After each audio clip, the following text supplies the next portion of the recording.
সবচাইতে বড় অপমান একটা নারীর জন্য যখন বাচ্চা হওয়ার পর স্বামীর চোখে তার বাচ্চার মাকে অসুন্দর লাগে। ঠিক ওই সময় একটা নারীর হরমোন ইমব্যালেন্সের কারণে মুড সুইং এর পাশাপাশি আরো অনেক কিছু নিয়ে ভয় কাজ করে। তখন একজন নারীর পাশে তার নিজের বাবা মা এবং পুরা পরিবার থাকলেও সে তার স্বামীর অ্যাটেনশন, স্বামীর আকর্ষণ এবং স্বামীর কাছ থেকে সময় আশা করে। ঠিক ওই সময়ে স্বামী যদি দূরে দূরে থাকে এবং সময় কম দেয়, তখন স্ত্রী পাহাড় সমান কষ্ট পায়।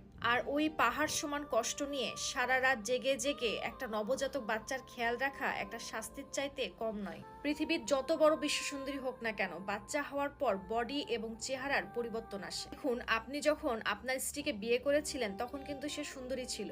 আপনাকে বাবা ডাক শোনানোর জন্য নিজের সৌন্দর্যের কথা চিন্তা করে নাই। আপনি যদি আয়নাতে নিজেকে খেয়াল করেন, দেখবেন আপনার চেহারারও পরিবর্তন হয়েছে। এটা আল্লাহর সৃষ্টি, কিন্তু আপনার স্ত্রী আপনাকে সেটা অনুভব করায় না। এই জন্য এই সময়ে আপনার স্ত্রীকে কষ্ট দিবেন না, তাহলে আপনার সন্তানও কষ্ট পাবে। যার ওসিলায় বাবা ডাক শুনছেন তাকে সম্মান করুন। প্রতিদিন স্ত্রীকে অনুভব করাবেন, তুমি আমার চোখে আগের মতোই সুন্দর। এই সময় আপনার স্ত্রীকে যতই মানসিকভাবে ভালো রাখবেন, আপনার বাচ্চাও তত ভালো থাকবে। কারণ বাচ্চারা মায়ের আবেগ অনুভূতি সব বুঝতে পারে।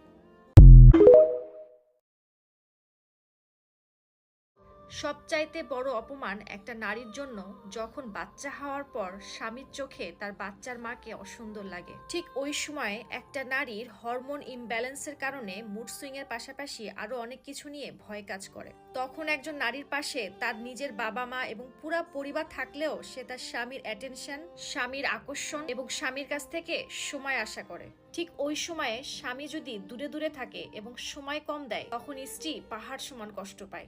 আর ওই পাহাড় সমান কষ্ট নিয়ে সারা রাত জেগে জেগে একটা নবজাতক বাচ্চার খেয়াল রাখা একটা শাস্তির চাইতে কম নয়। পৃথিবীর যত বড় বিশ্বসুন্দরী হোক না কেন, বাচ্চা হওয়ার পর বডি এবং চেহারার পরিবর্তন আসে। দেখুন, আপনি যখন আপনার স্ত্রীকে বিয়ে করেছিলেন তখন কিন্তু সে সুন্দরী ছিল। আপনাকে বাবা ডাক শোনানোর জন্য নিজের সৌন্দর্যের কথা চিন্তা করে নাই। আপনি যদি আয়নাতে নিজেকে খেয়াল করেন, দেখবেন আপনার চেহারারও পরিবর্তন হয়েছে।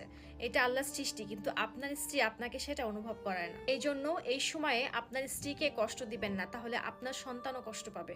যার ওসিলায় বাবা ডাক শুনছেন তাকে সম্মান করুন। প্রতিদিন স্ত্রীকে অনুভব করাবেন, তুমি আমার চোখে আগের মতোই সুন্দর। এই সময় আপনার স্ত্রীকে যতই মানসিকভাবে